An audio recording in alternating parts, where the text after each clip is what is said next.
Merry past Christmas to you, although this is our first episode after Christmas Eve. It's the 1 week of the year that you can be a POS and Santa won't be checking on it. So For sure, bro. Time doesn't exist. It's a flat circle right now. I have no idea what day it is. Not even that, dude. Think about it. Santa says, "Have you been a good kid this year?"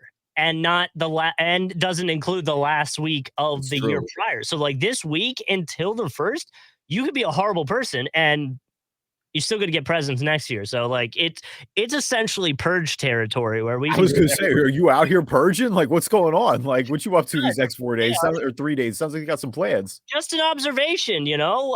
I do have some hot takes for this podcast that I think might get me in some trouble. So that's my little tease towards the back end of the episode.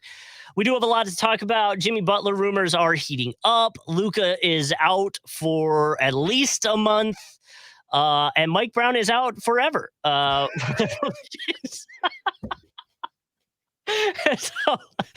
So we have to talk about all of them. I feel like we got to play like Sarah McLachlan after that or something. We're going to Mike's funeral. Yeah, he is out forever with the Kings, fired as the head coach in Sacramento. There was probably a DeMar DeRozan joke we could make about getting former coach of the years fired, but we won't go there. Wow, the Dwayne Casey callback. Okay. But either way, we got some good stuff to talk about. Obviously, Ballin and Fallin, and if we have time, we'll hit up Immaculate Grid. But we'll group the West together towards the middle of the episode when we get back from break. So let's talk about the East and Jimmy B, who has been rumored and made comments essentially alluding to the idea of being okay to be traded.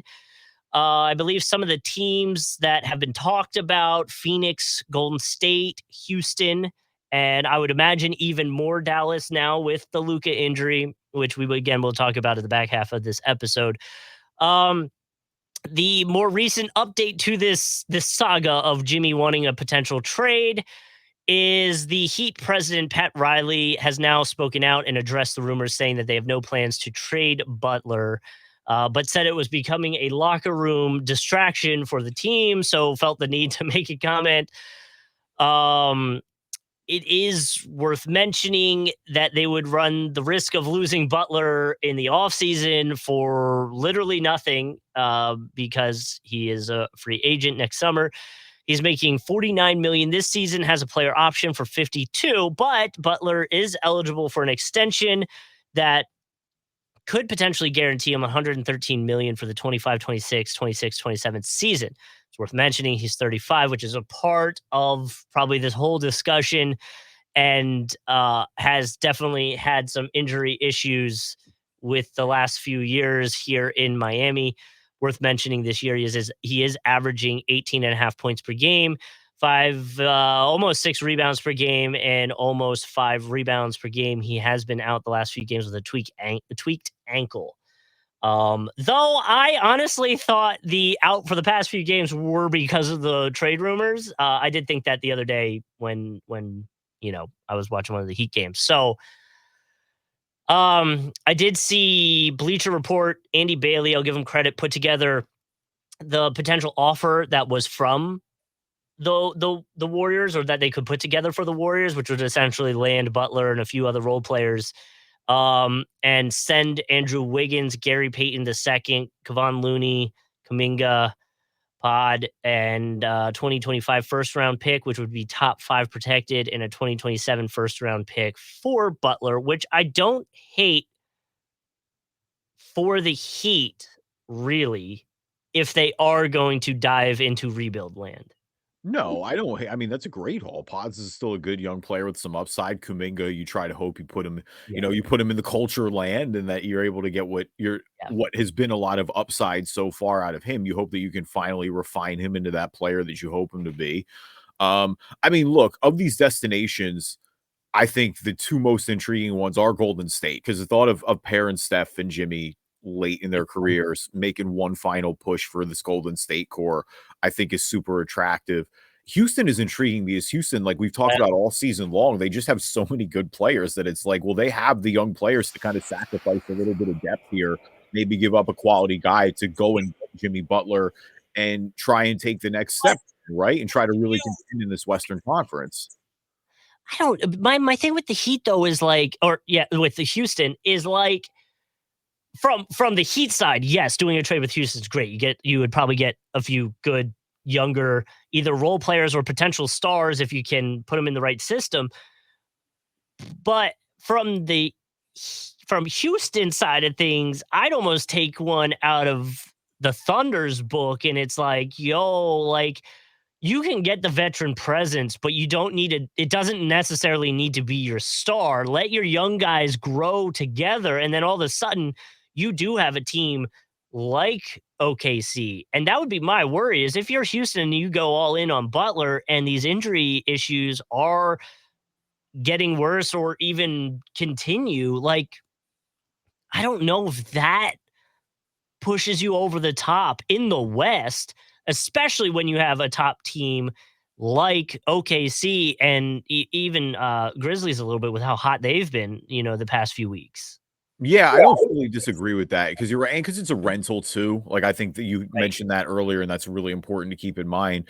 Though on the same token, I think if you're Houston, you don't have to mortgage your future then. If you're going to get Jimmy Butler, I do think you can get him for a more discounted price than you would otherwise. The extension is going to be the other thing, like you mentioned, is because if Jimmy wants another max contract, like you said, Jimmy Butler is 35 years old with a ton of mileage on his tires and has dealt with a ton of injuries the past few years. Like he's not played a full season in quite a bit. You know what the good is with Jimmy. He's gotten to 2 finals now with Miami and this Miami core. And that's probably why he wants out now is it's like, look, this Miami team is 15-13 right now. They're definitely not bad. And you're always going to give them the benefit of the doubt because of Spo, because of their ability to find role players. But, you know, to me, this is Jimmy saying, hey, I really want to try to get a ring before I cash Mhm. out of this.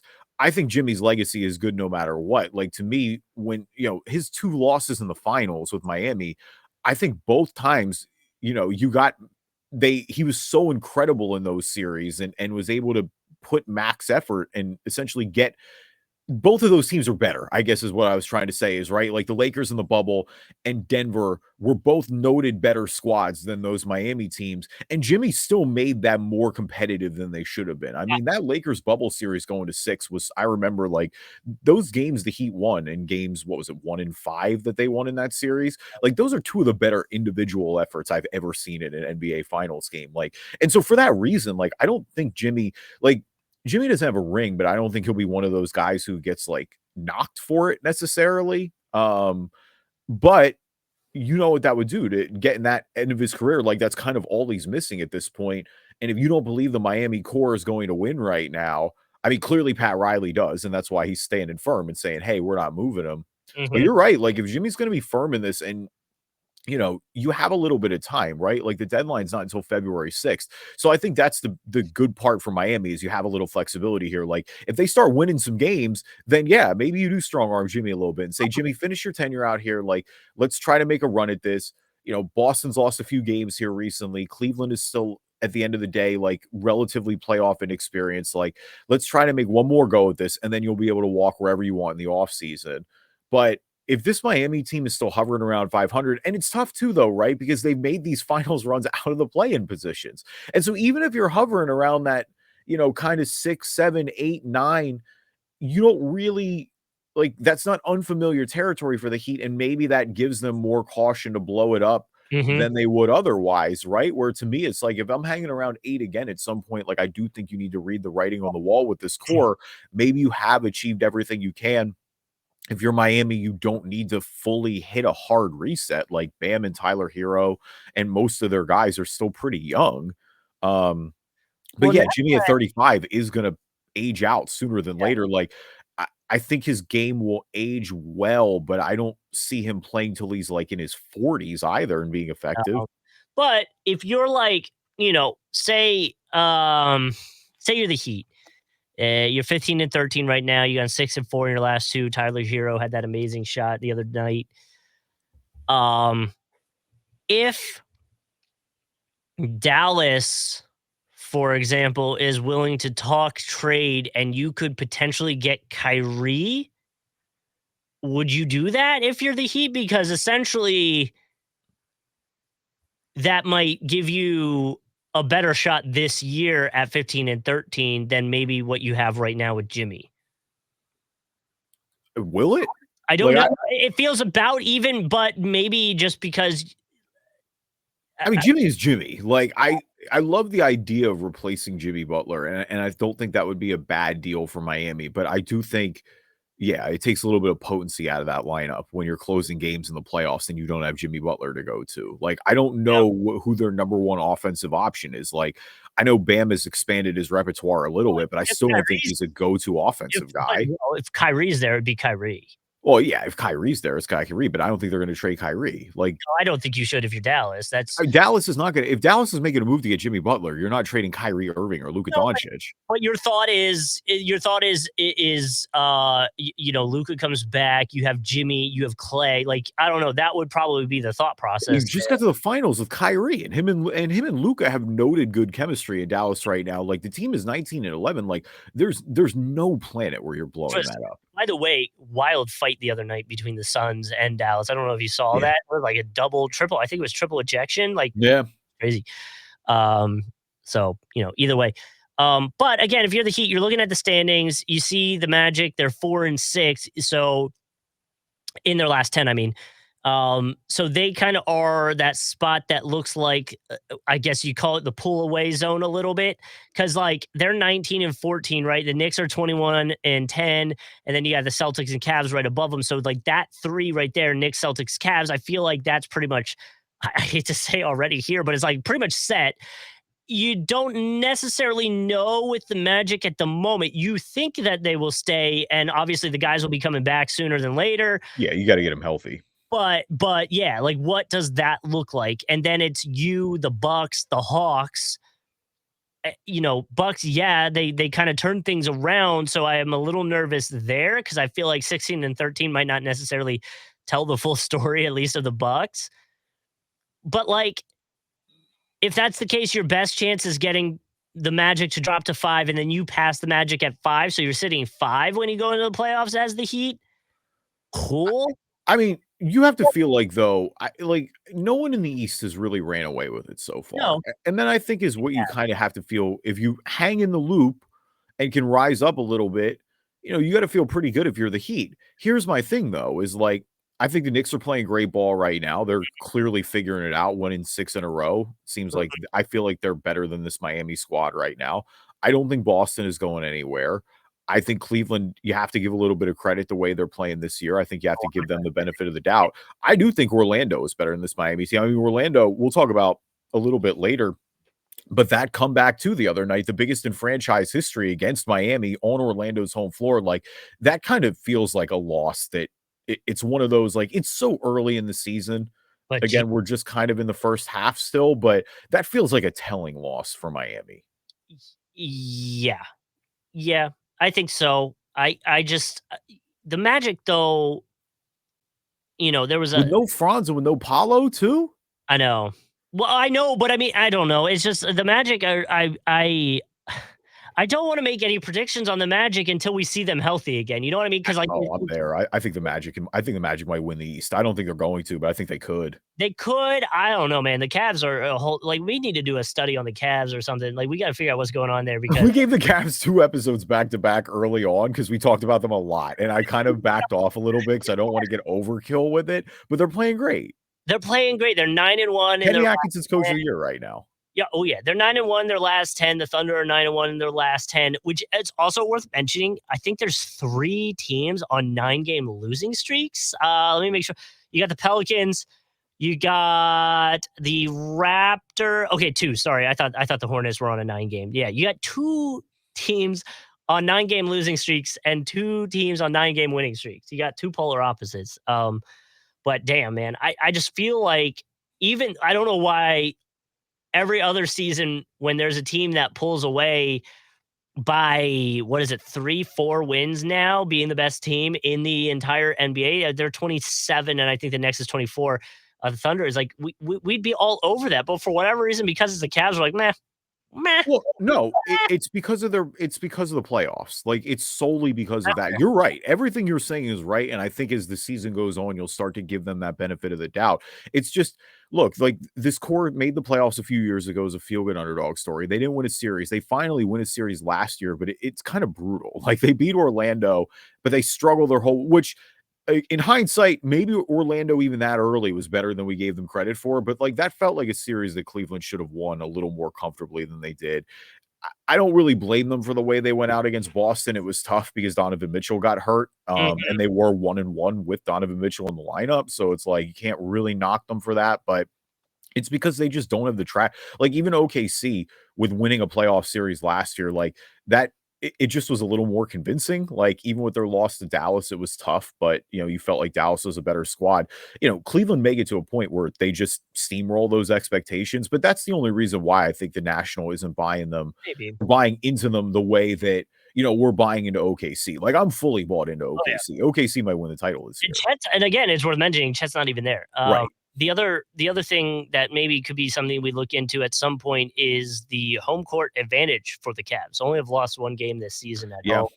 home. So maybe there's something there. Again, they're 27-4, so really they've only lost 4 games in general, but 3 of them being away. So I do think Jimmy is gonna get moved, by the way. I you I do? think yeah, I think the Heat are gonna tread water, and I do. I think this is gonna be more of a distraction than we think because the deadline is so far away. Like, I know Pat Riley is staying firm now, but, like, if this Heat team is treading water, I know, like, it just may be time to blow it up, and I think because Jimmy if Jimmy comes to you and is very clear and says, "I'm leaving next year because I wanna go chase a title, and I don't think I can win it here," I Mhm. do think you take a real hard look when you can get a quality offer from somebody like Golden State or Houston or Dallas or Phoenix, whatever one of these 4 teams may be. I don't know what Phoenix's offer could be that could possibly outdo these other ones, Yeah, but if you're Jimmy though, and you look at that lineup of teams, honestly, feeling good about potentially winning a ring, yes, cool. The Warriors would have Steph and Draymond Green there, and so you kind of feel some kind of way about that. But honestly, I feel like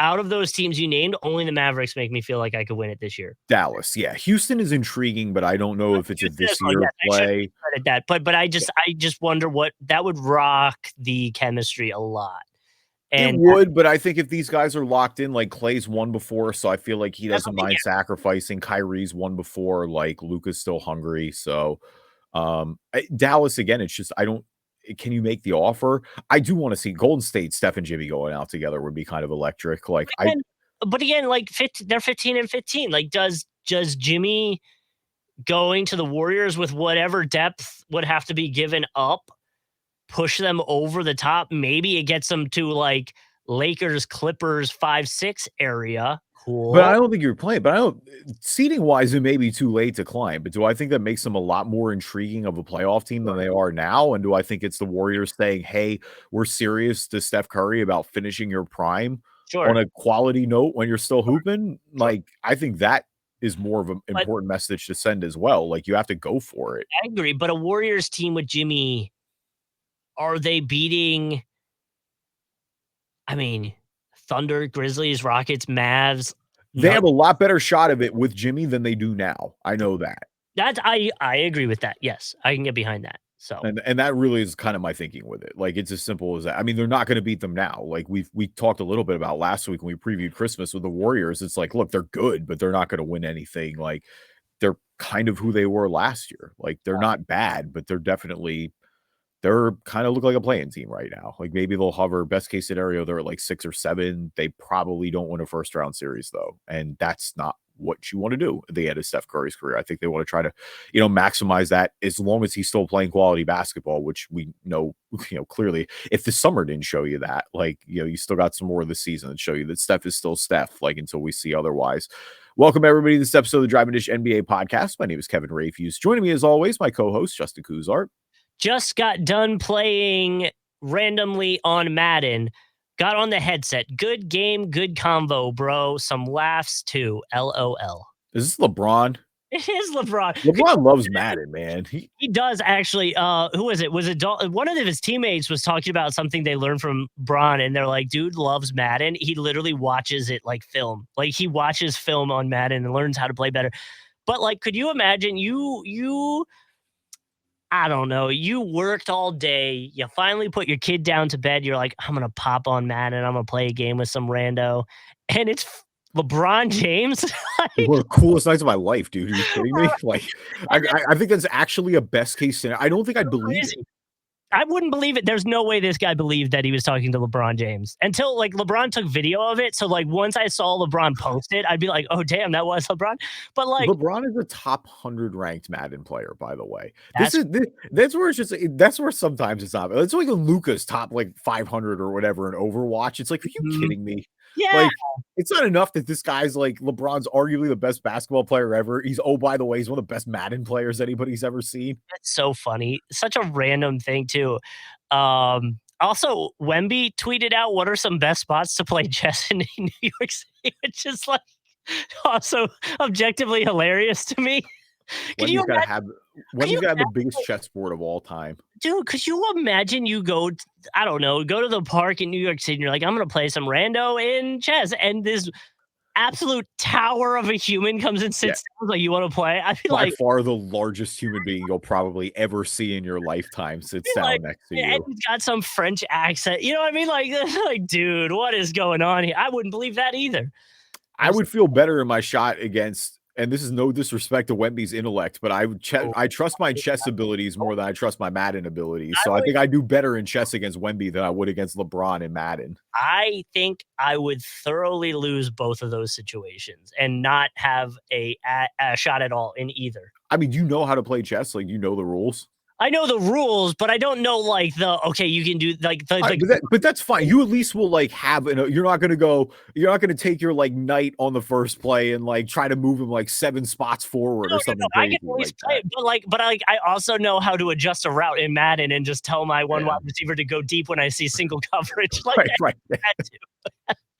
I mean, Madden's crazy now. Like, if you Madden, it's real. Like, it's a long way from when I played on N64. You just kind of ran Hail Mary every time, and it was like, Uh, yeah, whatever. that's Maybe kind of my move. That's like my go-to is just Hail Mary. If I line up and I see that you have a one safety in the back and you are one-on-one on both of my wide receivers, I'm sending both out and I'm waiting to see which side your safety picks. That's the other one I'm lobbing it to. Like, we're showing our age a little bit, but there's always a lot of like nostalgia trends about how Madden '04 had the best soundtrack of all time. yeah. It really did, man. Like, I go back and I run it all the time, and it's a good balance of stuff. Like, it's different genres. Like, it's a lot of rock, it's a lot of hip hop. It's great. It's really a well That put was together soundtrack. actually Mike Vick was on the He was, yep, yeah. Atlanta Mike Vick's on the cover. Here we go. Video game soundtrack. I would, oh yeah, Blink 182, Action, The Roots Rock You, which is a remix, Killer Mike, Alien Ant Farm, Yeah. AFI, Joe Budden. Wow. Yeah. Dabby. Oh yeah, Jet. Are you gonna be my girl? You know what I always thought would be a fun thing to do, by the way? This is super like behind the scenes radio nerdy stuff. Mhm. Especially because the alternative station I work on is alternative station, so you can kind of do some more like weird stuff, and it's kind of fits. No, you unplug the station. You're the PD. Plug your stuff. Tell them listen. 99.5 if you want to listen on your phone. I was always thinking of doing like a weekend soundtrack rewind. So like in this case, our Sunday 10 a.m. hour or whatever, 2 p.m. hour would be a throwback to Madden 2024. And we'd play Blink Action and we'd play AFI, The Leaving Song Part 2, and we'd play Jet, Are You Gonna Be My Girl? And we'd play Yellow Card, Way Away, Avenged Sevenfold, you know, throw them the ones that we can. Obviously, Yeah. like, if it's hip hop, we probably wouldn't be able to. But the one that got me thinking about it is Tony Hawk. Was it Tony 1 or 2? 4. Oh, 4. I don't think I know 4 soundtrack like that. 1 and 2 had absolute bangers soundtracks. Tony Hawk Pro Skater 4 quite literally defined like my music taste. Okay. I gotta look up the soundtrack Hold on, now. I got it right here. So Tony Hawk Pro Skater 4 song list is AC/DC TNT, Okay. Great song. Classic. Agent Orange Bloodstains, Flogging Molly, Drunken Lullabies, banger, Goldfinger, was on there. Iron Maiden was on there. Less Than Jake. All My Best Friends Are Oh, Metal. you're skipping Max Appeal. Like, Max Appeal is not one of the best songs on here by Gangstar. Yeah, no, dude. I'm telling you though, all of these are like some of them we wouldn't be able to play. Like NWA's on there, Public Enemy's on But you there. kinda can though. Like, that's the thing is, like, Probably could, yeah. they're on those, like, those borderline where 'cause, like, rock and hip hop crossover a lot anyway. Like, I mean, Public Enemy, for example, I don't remember if you just mentioned them or not, but, like, Public Enemy has that mix with Anthrax. It's awesome. Like, Bring the Yes, Noise. yes, which I don't remember this Public Enemy song on Pro Skater 4. Um, but like the Offspring's on here, the Cold System of a Down Shimmy, like what up? Yeah, Sex Pistols are on here, NWA, I think you said Less Than Jake, Iron Maiden's on Yeah, here, like Water Music, like dude, all of these like a throwback and maybe play them in order. I don't know, but like, dude, that'd be fun, man. And I just don't know. I guess the argument, right, is like, would people want to listen to that? I don't know. I don't know. I know I'd enjoy it. I mean, I think it's worth a shot, like, the internet's so much on it, and I mean, I think a lot of that retro nostalgia is in anyway right now. Yeah. Power 99, you know Cosmic Kev. Cosmic Kev does a, on Sunday nights, I DJ think. Diamond Cuts still there? Diamond Cuts is still there, Diamond Cuts is amazing. Shout out DJ Diamond Cuts. She does all the Eagles games too, she does all the pre-games. Really? So, just a one-off, and then I'll let you go. For somebody that doesn't live in Philly, DJ Diamond Cuts has this DJ drop that Yeah. plays, in between songs or just kind of plugs the artist as you go. And it's like an alarm that'll go off. And then the voice comes on and goes, "This is a rest in peace shout out because DJ Diamond Cuts is killing it." You better believe it, babe, and she's on fire the whole time, like, that thing, she is indeed killing it. But then it'll be like it should play it like the song will be going, and then for anybody that DJs, what you can do is you can grab a 4-second loop. Like you press a button and it's going to play that 4 seconds over and over and over and over. But then what you can do as it's going is you can shorten it. So like you'll take it from 4 seconds to 2 seconds to 1 second to half a second. So it'll be like part of a song that's just like over and over repeat for 1 second. It's just like hubba hubba hubba hubba hubba hubba hubba hubba, and then it'll be like, "This is a recipe shout." So, dude, it's they all. I mean, Cosmic Kev's got the drop too, where it's like Cosmic Kev Street Bangers. He's got that, and then but he's doing the throwback show on Sunday, so it's a lot of kind of what you were talking about. It's just like older, hip hop that people the internet's been talking about, kind of in that same vein that you are. The power again, we're not going to go too deep down the hole. Justin's got the Philly hat on, so you already know what we're talking about. But Power 99's commercial guy is just an all-timer to me. It's just always so extra and over, and he's so good at it. Like, he's perfect at it. But it's just every one of those. One of the car ads was like, "Philly Car Kings, if you can't get approved, God couldn't approve you." And I'm just like, oh my God, they invoked the Lord. Oh yeah. And then which is so funny. I don't know if this is true, but one of my coworkers claims to have been there and helped start that station. And if you know him, he's such a goober. It's so funny. I don't know if that's true either, because I don't know who you're talking about genuinely. Bob. I weirdly believe that. I mean, look, he's from the city, so I believe it. But like he claims he's about it. I'm like, Bob, you are such a goober. There's no way you helped. There always is, but that's the thing though. There's always at least like one awkward white dude behind the scenes, and all those early hip hop. What do you think Rick Rubin is? Rick Rubin is the quintessential guy of that. That's fair. So way off topic, but obviously follow us on YouTube. We do video versions of the podcast. You can see my Philly hat if you want. And obviously we'll do Immaculate Grid at the back end here, which will be a little visual, but we'll do our best to have it for the podcast. You can find us Driving Dish NBA on YouTube. And now a word from our sponsors. All right. I'm just going to say it. I don't think Luka's going to ever win an MVP. Well, that is not at all where I expected to start this. And I mean, you're right. It went away this year for sure, because I don't think now he's going to get, with him being out for a month with the calf strain, he's not going to hit the 65 game threshold. I mean, is that why? Is it injury based? Is that your concern for it? Part of it is injury based. Part of it is just watching the rest of the NBA around him. So, that's interesting. So here's what I'm thinking, right? This would have been the year. It would have been this year, because Jokic and the Nuggets are down. Ooh, even with Giannis, you think? Well, hold on. I'll get there. We got Jokic down. We've got down as in the team is not performing as well. Right. He's great. The Nuggets aren't as good though. We have voter fatigue there as well. A little bit. I think they're also, although it's been a little bit, might be some Giannis has won it already fatigue there as well. And they're still only 16 and 13, and I don't feel like people are really talking about the Bucks at least as much as the Mavericks. And if the Mavericks ended up being, they were only 2 games away really from being second in the East. And the whole rest of the season would have had to play out. But if Luka and the Mavs were top 3, top 2 in the West, I think it was pretty close to a lock that he would have gotten it. Yeah. But now, being out for a month with some of the games that he's already missed, 8 games, by the way, and he's going to miss 15 more being out for a month. So that's going to put him under the 65-game threshold, which I think even if he played the most after that, played every game after that, it'd be 59. So probably not even going to be able to be in the running. Next year, with the hype around Wemby, I think will be more of a conversation of what that looks like with Wemby. Spurs are 9th right now. They're 16 and 15. But if they continue that trend and they're close with the Mavericks and how much the media is all over Wemby and he doesn't get hurt, I think even if Luka is a little more valuable to his team than Wemby is, I think the Spurs, he would get it.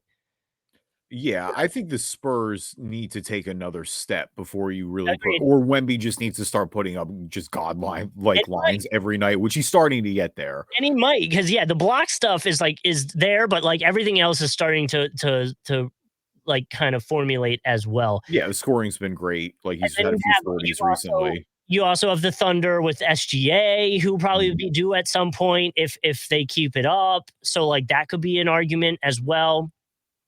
And then yes, the injury in general concerns around Luka probably need to be a little bit higher, right?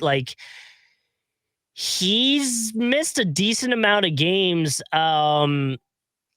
He played 72 his rookie year, which is still a career high. I just wonder if he's missed the window for himself to get it, and then if the injury stuff around him, even if he's close to the 65-game threshold, all it takes is a calf strain, and now you've missed it again. You're right. I don't want to downplay his injury concern because I don't think he's an injury-prone player, but I think you're at a point where you can start to be a little cautious about it, maybe. He played 70 games last year. I know he was in the 60s a few years before that. He hasn't played the full, 82-game season, but no, I wholeheartedly disagree that the MVP window is closed. Luka Doncic is 25 years old. I still think he's one of the best players in the league when he's healthy. I think he's only getting better. I think there's an argument he's not even necessarily in his prime yet.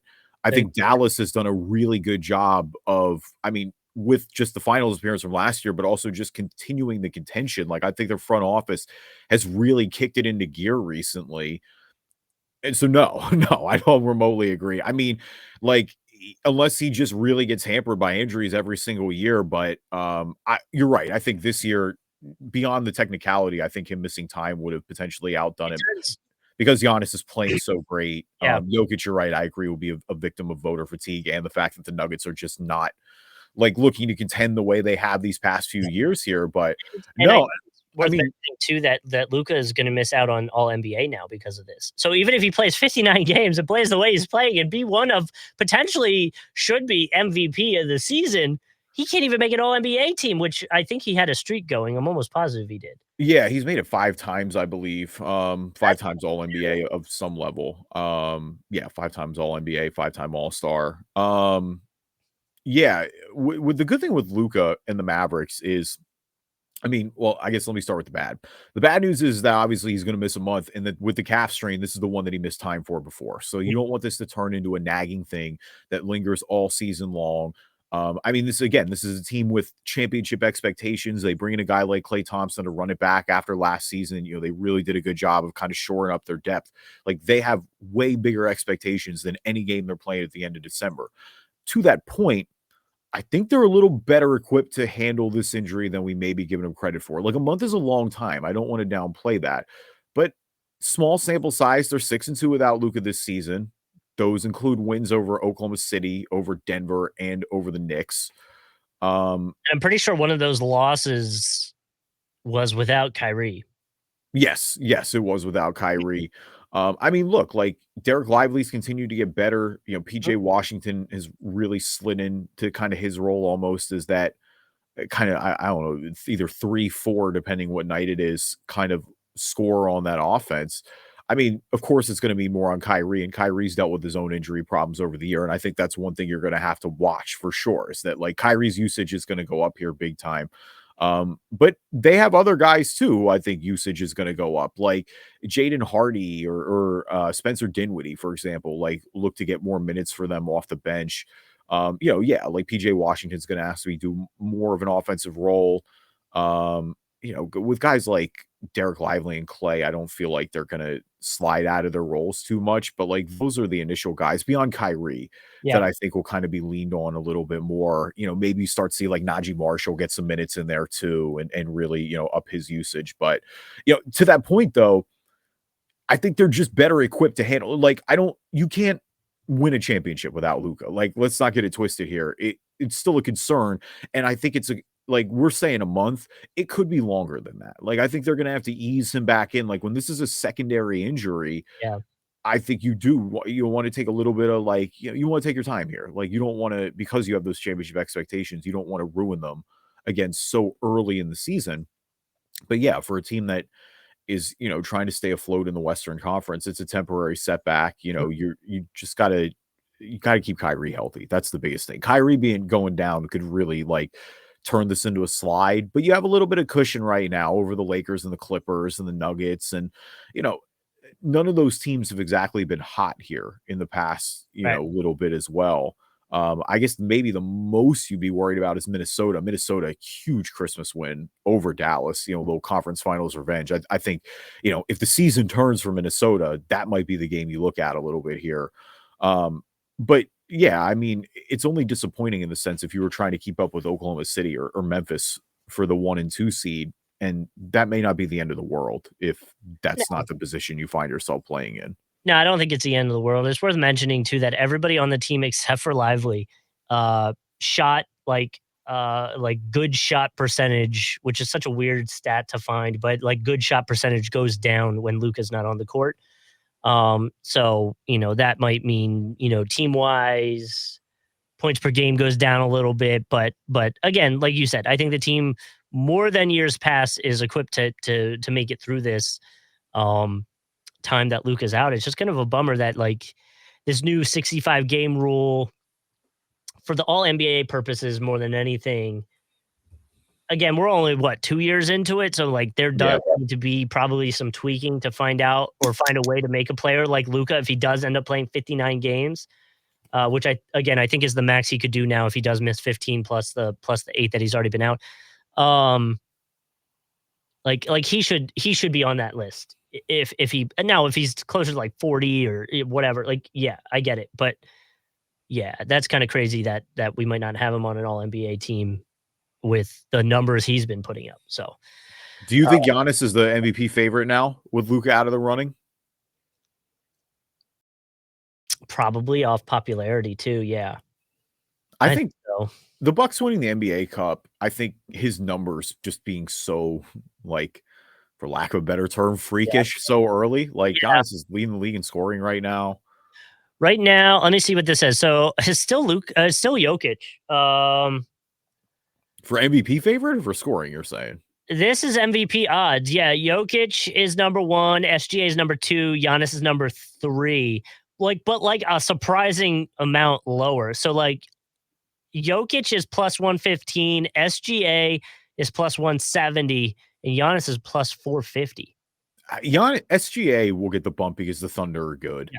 And now with Chet being out, I That was think my first thought was SGA probably being number 1 just because they are the number 1 team in the West. SGA will get the bump of the Thunder being good. Jokic, I am surprised. I mean, Jokic's numbers are obviously phenomenal this year. Like, Mhm. he's putting up MVP numbers. He may very well Okay. be the best player in the It's just league. that I thought he would maybe fall victim to the fact that, again, just Denver, you're at 7 right now. The team is 3 games above 500. Like, they're good. But the point that may help Jokic out, of course, is that team is just going completely under when he's not on the floor. So I think, there's one of that effect too. It's like they're plus minus numbers in the Denver's lineups without him on are quite striking. So he is, yeah. The ESPN says the reason he's there is he's essentially almost averaging a triple double every game. SGA and Wemby are on hot heels as well. Giannis, where was Tatum? Oh, Tatum's right behind him. Okay. Um, yeah, they said the longer shots of guys at the top are Ant, Donovan Mitchell, and Jalen Brunson. Towns is on here too, actually, at 80 to 1 Towns odds. has been great. I don't think he's going to win MVP, but he's definitely been great. But like Towns being above Anthony Edwards and really essentially the same odds as Wemby is worth mentioning. So No, definitely. yeah. So sticking with NBA news, another situation that went down a little bit a few days ago, I guess, as of recording this, is Mike Brown's been fired from coaching the Kings. They are on a 5-game losing streak, or were on a 5-game losing streak as of him being fired. They lost 12 of their last 17. They were sitting 13 and 18, and still are sitting 13 and 18, I should say, as I just check it real quick. Um, you know, they are last in the Pacific Division. They are 12th in the Western Conference. Assistant coach Doug Christie will be named the intern coach. Kings legend. Brown was coach of the year in 2023. He signed a 3-year extension with the team. After that, before agreeing to the extension, they kind of disagreed with the front office on the pricing of all that. So that's worth mentioning. I think another part of this conversation is he was being paid among the top 8 head coaching salaries in the league, which might have been part of the conversation in this decision. But a lot of coaches have been reacting to the firing. Um, you know, I guess George Karl posted about it on social media, saying that Sacramento is kind of like the Green Bay of the NBA. The town deserves an owner who respects roles and responsibilities, truth and loyalty, and good coaching, which I think is worth bringing up. And Coach Malone from the Nuggets, who we were just talking about with Jokic, had some comments as well, where he pretty much said, when you win, it's Fox and Sabonis. When you lose, it's Brown. I'm not surprised that Mike Brown got fired. I got fired from the same person, and it really pisses me off about it was the fact that the Kings lost last night, 5th game in a row, I believe. Tough loss, fouling a jump shooter. They had practiced that morning. He does media, and he goes in his car going to the airport to fly to LA, and they call him on the phone and tell him he's fired. No class, no balls. That's what I'll say about it. Yeah, I mean, Mike's got an axe to grind, to be fair. So I think that is worth saying that, like, and granted, when Mike Malone got fired from Sacramento, it was kind of crazy. Like, we were looking at that kind of funny at the time, too. And clearly he's gone on to go have plenty of success in Denver. Yep. Yeah, I agree. I think this is a little hasty. And I think this is more of a product of the front office than I think it is of Mike Brown. I mean, look, I said a few minutes ago, like, Minnesota is going to point to the game on Christmas against Dallas and say, hey, if you're going to turn your season, that was it. I think Sacramento, the boiling point, it kind of, because Sacramento's been disappointing to start the year, no doubt. Like, they're out of the playoff picture right now. For a team that signed DeMar DeRozan, like, there were some expectations there for sure. I think we were all pretty excited about that and see if this team can take the next steps. And they just haven't. And I think that was epitomized too with just a big meltdown against Detroit the other night. I think it was like an 18-point lead they had, and then they go out and lose that game. Like you said, the disastrous play at the end to give Jaden Ivey the 4-point play that kind of like got everything going. De'Aaron Fox too, to add some insult to the injury, as your star player who committed that foul. I look around and I just don't blame Mike. Like, I think Mike Brown, like, maybe are there a little bit of issues with his rotations, especially at the end of games? Sure. Is that enough to fire him? And do I think he's the problem here with this Kings team? No, I don't. I think it's a lot of the front office moves. Like, the Kings, just continue to go get guards, and they don't really get forwards, and they haven't developed any forwards necessarily. Like Keegan Murray's development is there a little bit, but it's been kind of stagnant. They continue to draft guards as well. Like, you go and get Keon Ellis. That's somebody who's a little repetitive. I don't know. I like the DeRozan signing because I thought it would kick their offense into just super high gear. And I think for a team that largely excelled in the clutch, that a guy like DeRozan would help that out a little bit. This season in particular, they've only been 6-13 in so-called clutch games. So it hasn't necessarily been that. I don't know. Like it just feels hasty for a guy who, like, look, Sacramento hasn't had a lot of stability here in the past few years. It feels like Mike brought that a little bit, certainly enough that they believed he was worthy of an extension. Like you said, coach of the year just a few seasons ago when they got that number 3 seed. Like, I know it's been a bad year, but I don't think it's been a fire the coach bad year in Sacramento. No, and no. again, so early in the season, like we're not even at the halfway point. You didn't get to the deadline. Like, if anything, I'm looking at the GM here with Monty McNair than I am looking at the coaching more. Like, it does. I feel like they made the one thing I agree with Mike Malone with for sure is I think they made Mike Brown a scapegoat here, and I don't love that. Yeah, no, that's exactly what it feels like. And again, I think from all the other coaches' reactions, it shows nobody really agrees with it, but it also shows that this is kind of a continuing problem in Sacramento. Yeah, I mean, look, here's the other reality too with Sacramento is like it's a tougher job this year because De'Aaron Fox turned down that extension in the offseason. Like, if De'Aaron Fox was locked in, Yeah. there is a very real question of, like, do you flirt with trading him at the trade deadline? Like, is he not going to re-sign? Do you blow this up now while his value's so high and kind of retool a little bit around some of these younger guys? Like, you'd certainly get quite a return for that, but it's like, it's an unhappier locker room. And I feel like Mike probably didn't get enough credit for coaching around that as well. Like, it is a situation where it feels like there's some uncertainty. The more games the Kings lose, that uncertainty is only going to grow now. De'Aaron Fox has kind of got the taste of the playoffs these last few years. I think he's going to want to play meaningful minutes. So again, I don't know. Like, it feels like this is a time where they really need to rally the troops, and firing the coach is not rallying the troops. That's just demoting morale even more. Yeah. Yeah. So kind of, in my opinion, almost killing your chances of a playoff run this year. So, yeah, I mean, they're not that far out of it. no. And we'll see how Doug Christie does as interim. But yeah, it just feels Kingsy, it feels like the Kings had finally like broken out of that stretch of just doing like overreacting. The Kings just like every little thing that went one way, they just immediately shift their entire mode of thinking. It felt like it kind of feels like they're reverting back to that a little bit here. Like, you could have just I understand that the winds are blowing right now, but like, put the sail down and just ride it out a little bit. The Kings will king, and they kinged. I don't know. Our buddy Vince Silva, who's been on the show before, he texted me and said the Kings might be the Kangs again. And I'm like, oh, buddy, it's that bad? I'm like, are we that bleak on it already? But I don't know. It's definitely not been a fun season so far in Sacramento. They've been one of the bigger disappointments in the league. Just because you said Kings, I was looking into the Kings logo, and I was trying to make a one-off hat that I could wear that was going to be the Jacksonville Lizard Kings, but instead of it being the Kings, the Lizard Kings, the lizard of the Lizard Kings would be wearing the Sacramento Kings logo as its hat, which is such like a niche want and make that I was trying to do. I was like, no one's going to understand this reference, but I wanted to do it so bad. I also just in general want a Lizard Kings hat. You should definitely get a Lizard Kings hat for sure. They don't have them anymore. You got to scour eBay, I guess, or find a vintage one. I have been, and I've been looking. Like there's one old one, but it's like a old trucker hat, but it's like the ones that are like ripped like jeans to make it look like it's old, and I don't want that. I want like an actual Jacksonville Lizard Kings hat. So we'll figure. No, yeah, I mean, find one day. Yeah, I mean, listen, I'll keep an eye out for you, but if I weirdly find one up here in Pennsylvania, well, you never know. I mean, the thrift shop.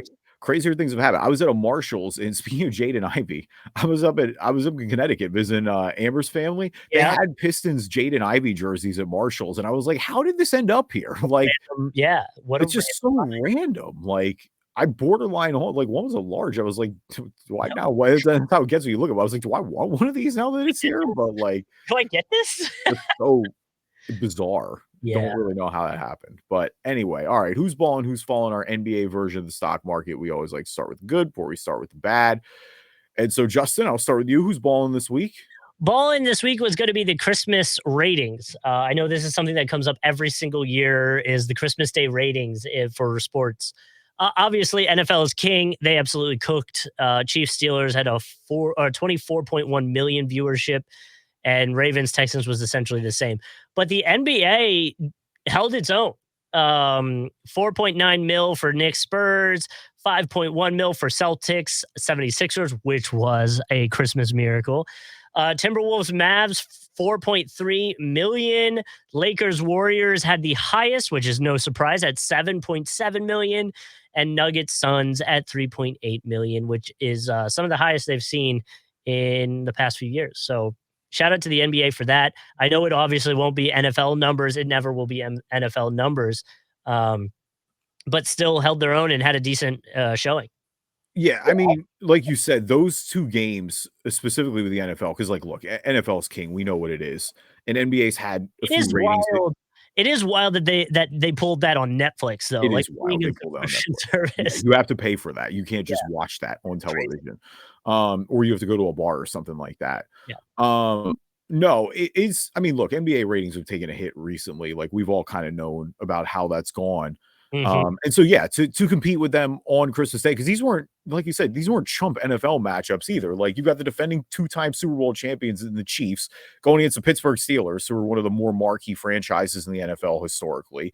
You've got a bigger AFC matchup with Baltimore and Houston. I know that game ended up not being that competitive, but like, look, that was people were excited to watch that game. You're right. For the NBA to hang, it is a win for the league at a time where I think they kind of need one. They the two comments on social media that stick out to me after this is one guy who goes by LeBronchitis, which is amazing. Hilarious. Said the NBA had better product this day, which shows it's like going to McDonald's every single day when you know Chick-fil-A is going to have the better food. So I guess I get the reference. Another one said those poor 24.3 million Americans who had to watch the Texans score 2 points.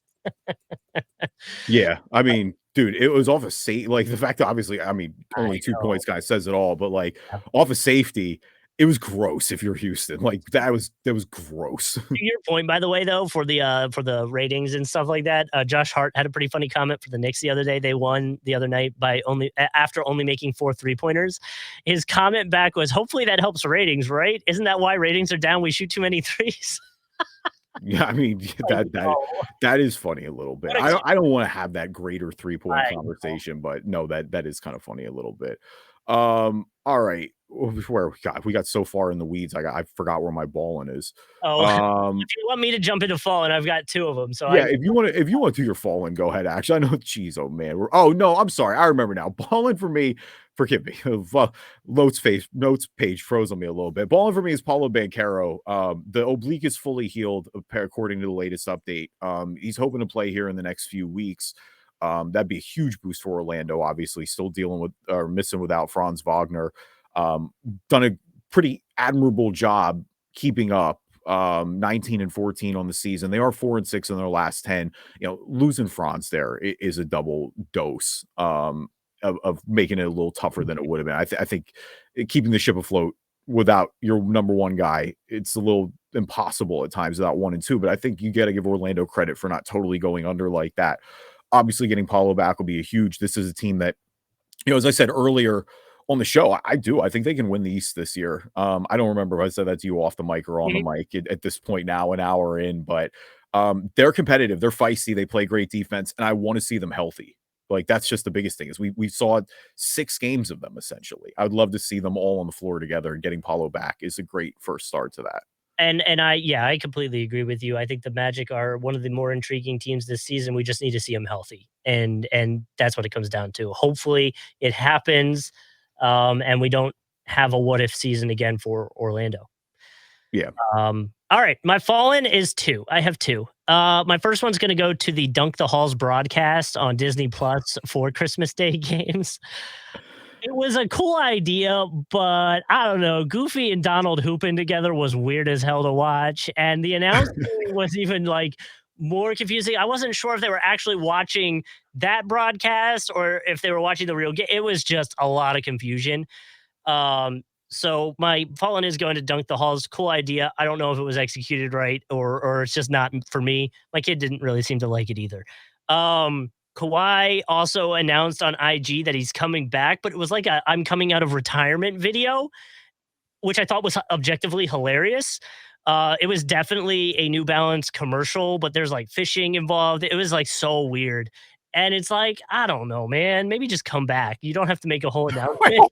Just get on the floor, please. Clippers are begging you. Yeah, just get on the floor. I think most people, unfortunately, are treating Kawhi as quasi-retired anyway at this Yeah, point, and, like, we're not happy about that, but it just kinda is what it is. And that's what I was wondering if the video was, like, poking fun at, like, maybe it's because so many people have called him a retired that he's, like, doing it. I Either guess. way, good for New Balance capitalizing on the moment, getting some money. I have to run to the bathroom so bad, so I'm gonna let you do your Fallen, and I'm gonna run right back. Okay, alright. I mean, listen, we've a low-key Justin and I probably had it, and I'm freestyling, you're good, bud, but I think we had probably the longest pregame conversation we've ever had in a little bit. Like, you always end up talking about stuff, right? But I think we probably chatted for like an hour before this, just like, catching up on Christmas. I said we did have a good conversation about the league and kind of the state of the league that I kind of wish we clipped. And maybe one day, if I do like a little, I mean, it's not recorded, so there's nothing I can do. But like maybe one day, if I'll start recording a few of our pregame conversations because occasionally they'll turn out into something positive like that. Falling for me is Joel Embiid. He got fined 75 grand by the NBA for making obscene gestures. I feel like this is the 4th time he's got this fine, but it was in the first half. It was against the refs in the win over the Celtics on Christmas. Frankly, I'm not going to talk nice about the Sixers after I bashed them last week, but it was quite a bit of a Christmas miracle to see them pull that win off on Christmas, 118-114. For Joel, whatever. It is what it is at this point. I mean, I think for those who are going to say that Joel needs to mature a little bit, this is going to fall right into that category and not exactly help that, which I don't fully disagree with. But, again, he's going to have to deal with that fine. Going forward for the rest of the season, I talked to Turning Point with Minnesota. I talked to Sacramento a little bit. That turning point. Is this the turning point for the Sixers with everybody on the floor? With Embiid, with PG just kind of being Maxey huge, Caleb Martin huge again, kind of getting a Boston killer rep there a little bit. Caleb Martin now with his, of course, performance with Miami in the conference finals here a few years ago. I mean, because the East is so bad, I think is the only reason you're even entertaining this, right? Like they can climb. I mean, they're still out of the playoff position right now, 11-17 on the season. They're a half game back of Chicago. They're 4 games back of the Heat, though if the Heat trade Jimmy, again, that's a pretty massive change there on tap. You think the Bucks are kind of trending in the right direction for sure, especially after the NBA Cup win. You can go back and listen to the last episode if you want us to break down the NBA Cup in full. Like we said a little bit ago, Orlando's only going to get healthier. The Knicks are playing their best ball of the season right now. Like it really feels like they're, kind of starting to round things into shape here a little bit. But still, like when everything's on paper, that'd be the reason that you would, kind of believe that. But again, you're digging yourself out of a hole. And that's just what you don't want to do. Welcome back, Justin. Thanks, man. That was well, listen, I get it. I told the people that we had, our probably longest pregame conversation ever before. I think we chatted for like an hour before we even hit the record button. So yeah, and honestly, it without too much TMI, like at the 30-minute mark, I was like, "Ooh, this could be a close one." Yeah, and then like looking at him, like, we still have Immaculate Grid. Oh yeah. no, We're here at 58 minutes, so yeah, let's switch over to Immaculate Grid real quick. We can kind of speed run it. I did take a look at it a little bit. It's super category today because it's Saturday, so I will leave it up to you if you would like to play another one. Here, I'll bring it up and we can kind of decide. Sorry, it's loading. Here we go. I mean, I feel like that is what we only have a one team connection. I mean, if we want to blow through this pretty quick, we could. It's a lot of it's a lot of stats. Only one team connection. I do know that team connection. I don't know. It's your call. We're at an hour, so why don't we can just do this one. That's fine. Okay. We'll do a little All bit of right. history today. A little All history. right. And again, you can watch the Immaculate Grids on YouTube. Just search Driving Dish NBA podcast. For the podcast listeners, our columns this week from left to right are the Pistons Defensive Player of the Year and 5,000 plus assists for your career. Our rows from top to bottom are the Spurs Finals MVP and Hall of Fame. So like we said, only one team connection with the Spurs and the Pistons. Tracy McGrady works. I think that's the obvious one. Even though that was late in his career, I just think that's it's T-Mac. The other one is Antonio McDyess, who I just weirdly have found whenever this connection has come up, I think is the number one answer. Kind of interesting. Number one answer. Huh? How is that the number one answer? Like, people use it? Yeah, like that's just by percentage. I find that's the number one answer. And look, if that's what we got to use, that's what we got to use because it is a little bit of a weird category. Like, I don't think there's a ton. I mean, the other one is the other big one is Dennis Rodman. Yeah, Dennis was the one I was thinking of. But that'll definitely be a very popular one, right? Yeah, I think he's probably number one, honestly. McDyess, I never know why it is with McDyess too, because he wasn't even on the Spurs that long. I think it was at the end of his career. Yeah, I'm trying to think if there was any other like any of the point guards after Tony Parker. Would any of those guys have ended up there in like the random bunch? Well, it's like you think about the Ish Smiths of the world, right? It's like, did Ish ever play in San Antonio? I know he played in Detroit. Danny Green or Jeff Green? I don't think Jeff Green played in either. Against all odds, I don't think Jeff Green played in either of those places. Jeff Green played for the Sonics, but I don't think played for either of these franchises. What about dang it, there's a point guard. Who am I thinking of? Point guard for the he was definitely on the Spurs. I just don't he's been on a bunch of teams since. I don't know. I mean, I'm cool with going with any of those. Well, let's do McDyess then. McDyess will be lower than Rodman. McDyess? Yeah. Antonio McDyess. Yeah, he works. That's okay. That's better than I expected, honestly. All right. So Pistons Finals MVP. I feel like we don't have a lot to choose from. No, I mean, they've won 3 championships. They won the 2 back-to-backs with the Bad Boys, and then they won with the 04. Yeah, it was the 04, 05 squad, but the one with Rip and Chauncey and Rasheed Wallace and all those guys. And Chauncey won that MVP, right? Chauncey did win that MVP. I would pretty sure that my guess is that Isaiah Thomas won the the Bad Boys. I'm almost positive he did too. I don't know who would have won it the second time or first time. It could have been like, I mean, if it's not Isaiah, it would have been like, it could have been Rodman, honestly. It could have been Rambis, like Kurt Rambis. I don't know if did Rodman ever win a Finals MVP? I don't think so, and that's why I'm not. He won with Detroit for sure. He won, but I don't think he ever won a Finals MVP. So between Chauncey and Isaiah, which I guess are the two we're most confident in, which one do you think is less? Oh God, that's so tough. I mean, Isaiah is probably the most famous player in Pistons history. But Chauncey I'm gonna go Chauncey for that reason. Okay. Do I go Chauncey here then? Yeah, I think so. He's not gonna work anywhere else. I mean, he'd work for Finals MVP and 5,000 assists. He'd be real low there. Oh, Chauncey would be interesting. But so would Isaiah. So like you can do both there. And Isaiah's probably going to be used more here, so we could flip it. Yeah, that's true. So Chauncey here is going to be 32. So then you want to go Isaiah? Yeah, we can go Isaiah there. It's top one. Yep. 3%. See? Yeah, that'll be low there. That's good.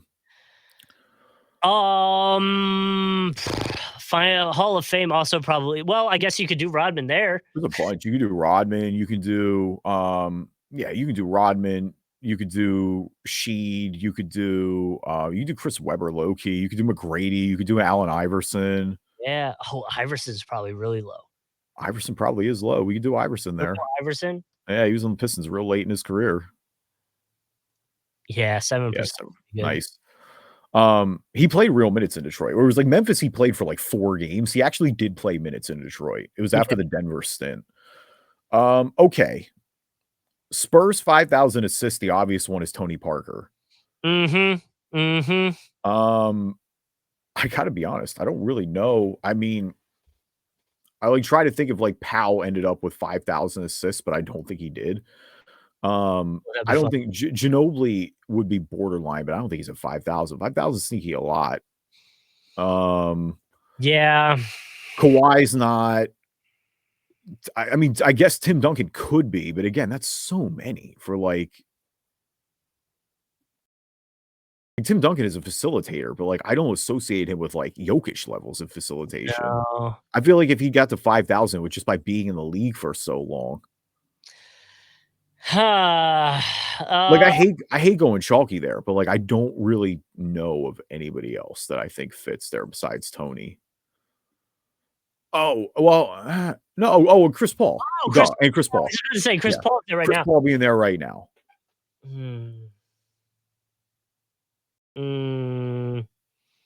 Who else would have randomly popped over there for a stint? No. I mean, Ginobili would have been close. I don't think DeRozan has 5,000 assists. No. Wait, say that again? No, I just said no. I'm just trying to think if there's anybody else.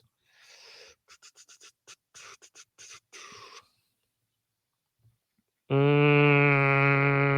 trying to even think of like back in the like George Gervin's the old Spur that I always go to, but like Gervin was a scorer. He wasn't really like a assist guy.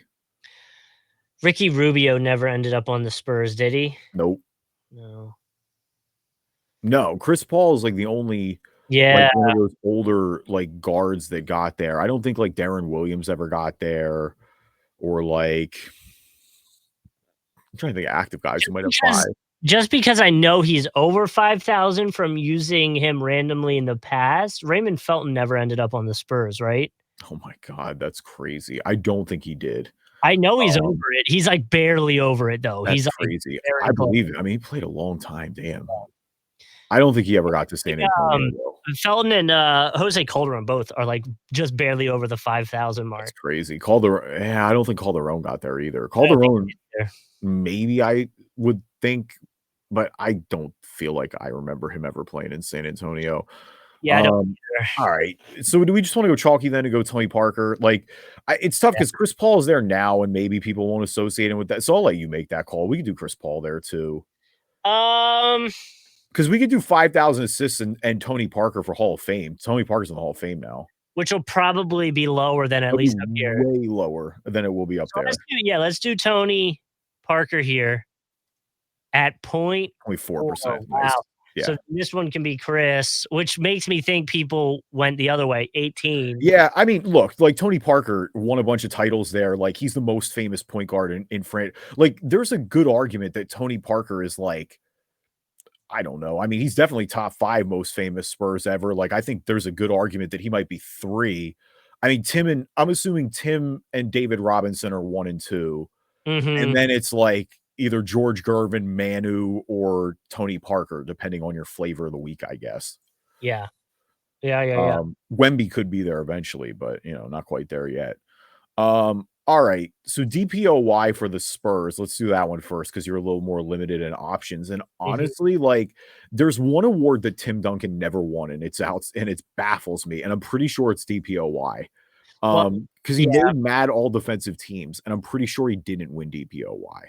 Kawhi obviously got it. Kawhi did for sure, and I think David Robinson got it too.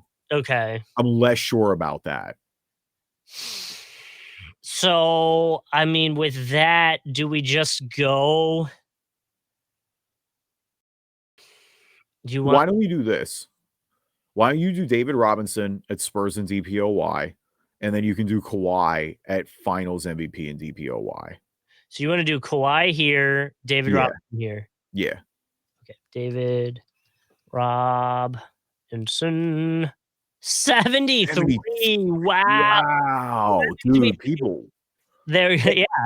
Did they all use Kawhi there? They have the same thing that we did? I think that's exactly what happened. 11's not bad. That's crazy. Kawhi was recent with the Spurs. That's why I'm surprised. I mean, I know he was younger in his career when he won DPOY, but like it wasn't exactly like he didn't have a memorable tenure with San Antonio. I know. I don't know. That's real wild. That is wild. Wow. Okay. All right, Hall of Fame DPOY. How much time do you have? Right? I guess we just have to think of like one random, like one-off that maybe people aren't thinking of. I mean, the number one answer is going to be Michael Jordan, maybe, because Michael Jordan has that DPOY in the 80s. That's interesting. That'll be number one, though. That we could do. I don't know. Is he? Well, Kevin Garnett would work. He's in the Hall of Fame. Yeah, KG definitely works. What about Marcus Camby though? Did he make it to the Hall of Fame? No. Did he win DPOY? He did. He did. I do. Did he really? That. Yeah, I'm almost positive about it. Yeah, early on when I was in, I guess it would have been high school. I think he got that. Holy crap! All right, I'm gonna have to look that up. My bad, I may be slandering Marcus and I not realize it, but I'm like, what? And well, Ben Wallace obviously got it. Ben Wallace definitely works. I mean, nobody recent. Like, I'm trying to mentally X out all the recent guys because, like, even like the fringe guys who are recent, like Kawhi has won it. Obviously, well, we used him, but like he's not in the Hall of Fame yet. Joakim Noah isn't not in a Hall of Fame. Yet, right? Yeah. No, Tyson Chandler's not a Hall of Famer. Marc Gasol not there yet? I don't think so. I don't think so. He's not there yet. Crazy.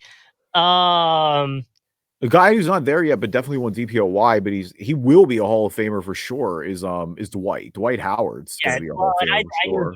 In there, yeah. Dwight's not in there. Ben Wallace works a bunch, and like he's gonna definitely want it. KG definitely works, like you mentioned. God, I'm trying to think of like back in the day. I mean, Mutombo, Hakeem. Well, yeah, and I'm sure like Hakeem definitely won. Mutombo definitely won. I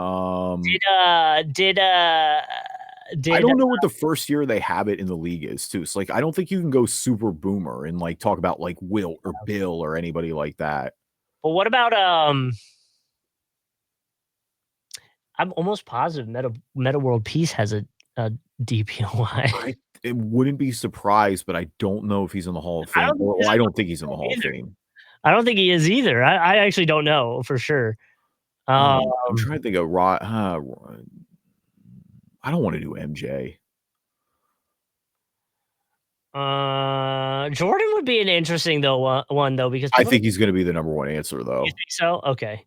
I'd rather go of everybody you named. I feel like Mutombo is the best option so far. You want to go Mutombo? I'm cool going Mutombo. I'm fine there. I don't think I have anybody better. There's going to be some. I'm going to look up the DPOY list and get upset. But how's he even spelled? MUTO? Yeah. Okay.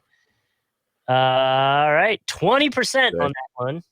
All right. Well, let's look up DPOY. Yeah, I can pull. There's 11 of them that would work. Okay, here we go. Hall of Famers that work. Okay, KG, Ben Wallace, who you mentioned, Dikembe Mutombo. Dude, Alonzo Mourning. Alonzo Mourning won it twice, back to back. It would have worked twice. I think we said that, right? Who? Dennis Rodman? Yeah, I think we said Rodman would have worked twice. Hakeem, who you mentioned. David Robinson. David Robinson did who we got for the Spurs. Gary Payton would have been a good one. Damn, the year the Sonics went to the finals, that would have been good. Michael Cooper with Showtime Lakers, that's a good one. Sidney Moncrief is a Hall of Famer. That would have been a really good one. He's a Hall of Famer, but that would have been super 80s. That one, yeah. Yeah, he won the first two. 82 was the first year they gave out the award. Ron Artest, you mentioned. Alvin Robertson, who didn't make the Hall of Famer. Mark Eaton won it twice. He's not a Hall of Famer. Tyson Chandler, Joakim Noah, like you mentioned. 11 people work for 5,000 career assists in the Spurs. Yeah, that's wild because Powell's not one of them. I looked up Powell. It's not Powell. All right, let's scroll down in the meantime to the most popular answers.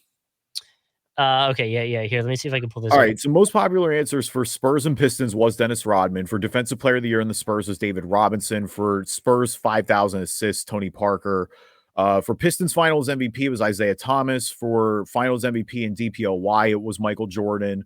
For Finals MVP and 5,000 career assists, Magic Johnson. For Pistons Hall of Fame, also Isaiah Thomas. For DPOY in Hall of Fame, Hakeem Olajuwon. For 5,000 career assists, of course, the assist leader in Hall of Fame, John Stockton.